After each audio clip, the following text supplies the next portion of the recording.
चलो, नीति आयोग हम क्यों बनाए थे? फाइनेंशियल प्लानिंग के, याद है नीति आयोग क्यों बनाया था? फाइनेंशियल प्लानिंग के लिए, ठीक है। अब नीति आयोग में दो मेन पार्ट है, एक है टीम इंडिया हब, एक नॉलेज एंड इंफॉर्मेशन हब, ठीक है। टीम इंडिया हब में क्या होता है, इंगेज भी करता है स्टेट का सेंट्रल से।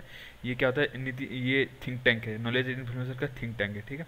अब मेंबर्स ऑफ नीति आयोग देख लो, मेंबर्स ऑफ नीति आयोग क्या है, नीति में कितने अक्षर है? 4, आयोग में कितने? 5, तो मेंबर कितने को? 6, 4 5 6, ठीक है। Chairperson, vice chairperson, full time member, profile, full time member, profile, full time member, ये हो गया। और सीईओ, ठीक है, ये सब हो गया, ठीक है। समझ में आ गया, मतलब 6 मेंबर है, ठीक है। अब इसके अब ये सब मत देखो, सिर्फ ये देखो रिपोर्ट पर देखो, ठीक है। रिपोर्ट में इसके 3 रिपोर्ट है, ठीक है। ट्रिक कैसे आते हैं? पढ़ने वाले पानी पीकर इनोवेशन करेंगे ताकि हमारा सस्टेनेबल डेवलपमेंट हो। फिर से सुनो, पढ़ने वाले पानी पीकर इनोवेट करेंगे ताकि हमारा सस्टेनेबल डेवलपमेंट होगा। अब इंडिया इनोवेटिव, इसमें 2 चीज़ें हैं। इंडिया इनोवेटिव, इसमें 2 फैक्टर्स है, एक इनेबलर और एक परफॉर्मेंस। इनेबलर मतलब क्या? वो मतलब इनपुट, कौन से इनपुट जो दे रहा है स्टेट क्या दे रहा है, और परफॉर्मेंस मतलब आउटपुट उसका क्या आ रहा है, ठीक है। समझ में आ गया। अब इनपुट में इनेबलर्स में क्या क्या आता है? ह्यूमन कैपिटल आता है, इन्वेस्टमेंट आता है, नॉलेज वर्कर्स होता है, बिजनेस इन्वायरमेंट है, सेफ्टी एंड लीगल इन्वायरमेंट, ठीक है। आउटपुट में क्या आता है? नॉलेज आउटपुट होता है और नॉलेज डिफ्यूजन। अब इसका देख लो, इसका कर्नाटक का सबसे ज़्यादा इनोवेटिव बना, ठीक है। अब एसडीजी का मेन काम क्या है, ये तुम्हें पता क्या आगे वाले आने में हो। इसमें फैक्टर्स पर देख लो, पहले 13 फैक्टर हुआ करते थे, अभी 16 से 17, अभी 17 फैक्टर है टोटल, ठीक है। इसको बनाता कौन है? ये इंपोर्टेंट है, ministry of statistics, program implementation, united nation of India and global green institute. फिर सुनो, ministry of statistics, program implementation, statistics program interpretation, united nation of India और ग्लोबल ग्रीन, ये सब हो गए, ठीक है। पहले 13 फैक्टर्स थे, अभी 16 से 17 हो गए, ठीक है। अभी तो क्राइटेरिया इसमें एस्पायरेंट परफॉर्मिंग, ये सब, ठीक है, ये सब हो गए, ठीक है, फैक्टेरिया हो गए, ठीक है। अब अगला आता है स्कूल एजुकेशन क्वालिटी इंडेक्स, ठीक है। ये क्या है? अब इसमें आप देखो, एक आउटकम और ये ग्लोबल प्रोग्रेस एडिंग आउटकम। देखो आउटकम में क्या था? Learning outcome, access outcome, infrastructure facility for outcome, equity outcome. Governance में क्या था? Covering student teacher attendance, teacher ability, administrative education, training, accountability, transparency. फिर से सुनो, outcome, learning outcome, access outcome, infrastructure facility for outcome और equity outcome. Governance में क्या? Covering students teacher attendance, ability, administrative education, training, accountability, transparency, ठीक है, ये सब हो गया, ठीक है। अब देखो कंपोजिट वाटर मैनेजमेंट इक्विपमेंट, इसमें फैक्टर्स कौन कौन से, ये देखो। पहले बात, इसको कलेक्ट कौन करता है? कलेक्ट इसको कौन करता है? अच्छा, इसमें एसडीजी को कौन कलेक्ट करता था, ये देख लो। इसमें कुछ खास है नहीं, एसडीजी कौन करता है? स्ट्रेटजी फॉर परफॉर्मेंस नहीं, इस पर कुछ दिया नहीं, ठीक है। कंपोजिट वाटर, इसको कौन करता है? The comprehensive water management index, ठीक है। इसको कौन करता है? कंप्रिहेंसिव अंडर कर, इसमें पता नहीं कौन करता है, ठीक है। अब ये देखो, इसमें सब करते हैं। अभी देखो थीम्स क्या क्या है?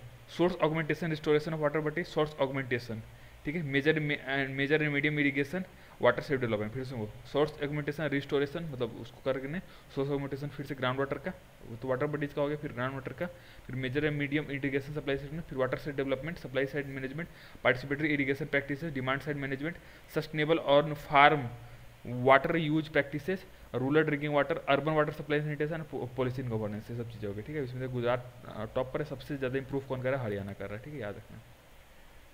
अब वर्ल्ड ट्रेड ऑर्गेनाइजेशन इंट्रोडक्शन दो, कब बना था इसका?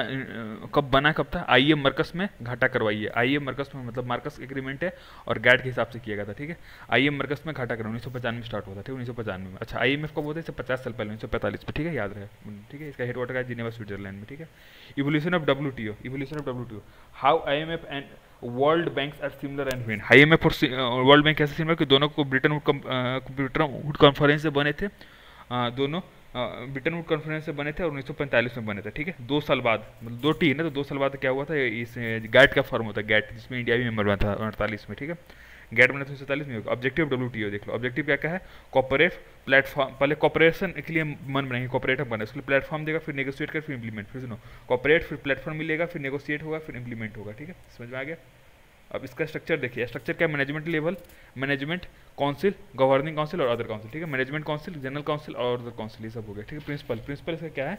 MNOPQRST, याद होगा। एम से मोस्ट फेवर्ड नेशन, एन से national treatment, most favoured nation, N से नेशनल ट्रीटमेंट, ओ से अपोजिशन ऑफ डिस्क्रिमिनेशन, और पी से प्रोडक्टिबिलिटी, आर से रेसिप्रोकलिटी, टी से ट्रांसपेरेंसी, ये सब याद रहे, ठीक है। अब देखो समझ में आ गया। अब इंपोर्टेंट ट्रेड ये, अब हम बात करेंगे एग्रीमेंट ऑन एग्रीकल्चर का, ठीक है। क्यों, व्हेन, कब बना था? कब बना था? ये उरुग्वे समिट में, उरुग्वे कॉन्फ्रेंस एग्रीकल्चर को बना था, उरुग्वे समिट में। एम क्या है? Local and outside. लोकल मतलब लोकल मार्केट एक्सेस, इसका एम जो है, इसके एम तीन इम्प्रूविंग बस याद है, इम्प्रूविंग मतलब आई से पहले एम से मार्केट, मतलब मार्केट एक्सेस देना है उसको, फिर इंपोर्ट से आता है सब्सिडी और एक्सपोर्ट सब्सिडी, मतलब डोमेस्टिक सब्सिडी और एक्सपोर्ट सब्सिडी, ठीक है। तीन तरह के बॉक्स होते हैं, green box, amber box, blue box. Green box वो होता है जो कोई डैमेज नहीं बनाते, ठीक है, डिस्टोर्शन नहीं करते हैं ट्रेड को, ठीक है। अम्बर होती कर सकते हैं, ब्लू मतलब कर रहे हैं, इसका प्रोडक्शन कम कर देते हैं, नहीं कर रहे हैं, कर सकते हैं, कर रहे हैं, इसका प्रोडक्शन लिमिट करेंगे, ठीक है। एक्सपोर्ट सब्सिडी बॉक्स में, ठीक है। इंडिया ट्रेड कॉन्सर्न क्या क्या है, कॉन्सर्न इंडिया के कौन से है, इसका इंप्रूविंग और आईडी, इंप्रूविंग मतलब क्या होता है, एम, सबसे पहले एम से क्या, मार्केट एक्सेस किसका, डेवलपिंग कंट्रीज को देना है, ऐसा उन्होंने बोला था दोहा कॉन्फ्रेंस में।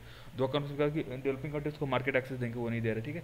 इंपोर्ट मतलब क्या है कि सब्सिडी टू एग्रीकल्चर देंगे, एक्सपोर्ट टू स्टील एग्रीकल्चर। फिर सुन, इंपोर्ट क्या होगा, इंपोर्ट सब्सिडी एग्रीकल्चर को देना है, एक्सपोर्ट में क्या है कि स्टील और एल्यूमिनियम का नहीं दे रहे, ये हो गया। फिर सुनो, मार्केट एक्सेस क्या, डेवलपिंग कंट्री का देना, इंपोर्ट मतलब क्या, सब्सिडी टू एग्रीकल्चर, एक्सपोर्ट मतलब क्या, स्टील और एल्यूमिनियम को, ठीक है।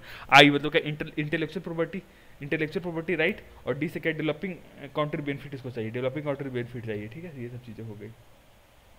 अब ये देखो मनरेगा में वेज रेट क्या था, मनरेगा में वेज रेट का था 182 था, उसको बढ़ा के 202 कर दिया, 182 था, इसको बढ़ा के 202 में बैंक ऑफ बड़ौदा कर दिया, ठीक है क्या मनरेगा में होता क्या, 100 days of guaranteed employment with in 15 days of registration. फिर सुनो, 100 डेज ऑफ गारंटीड एम्प्लॉयमेंट मिलता है 15 दिन रजिस्ट्रेशन में, ठीक है। 100 डेज ऑफ गारंटीड इनकम 15 दिन ऑफ रजिस्ट्रेशन में, ठीक है। व्हेन और हाउ, 2005 में आरटीआई एक्ट आया था ना, ऐसे ही 2005 में ये भी आया था, और एक बात और आया था कि देखो आरटीआई की तरह कैसे, क्योंकि 2005 में वो आया था, लोकल स्टेट गवर्नमेंट की तरफ से कि 1/3 रिजर्व होता है वुमेन के लिए, ठीक है। ऑब्जेक्टिव क्या है, इसका ऑब्जेक्टिव क्या है, 2005 में आया था, ठीक है, समझ में आ गया।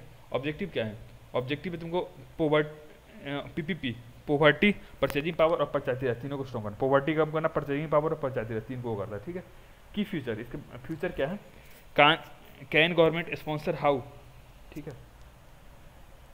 चलो गवर्नमेंट स्पॉन्सर, इसका फ्यूचर क्या है, गवर्नमेंट स्पॉन्सर्ड है, मतलब सेंट्रल गवर्नमेंट शेयर करेगा कुछ फंडिंग, सेंट्रल गवर्नमेंट इसको फंडिंग वो करेगा, स्पॉन्सर करेगा, कितना फंडिंग करेगा देखो आगे।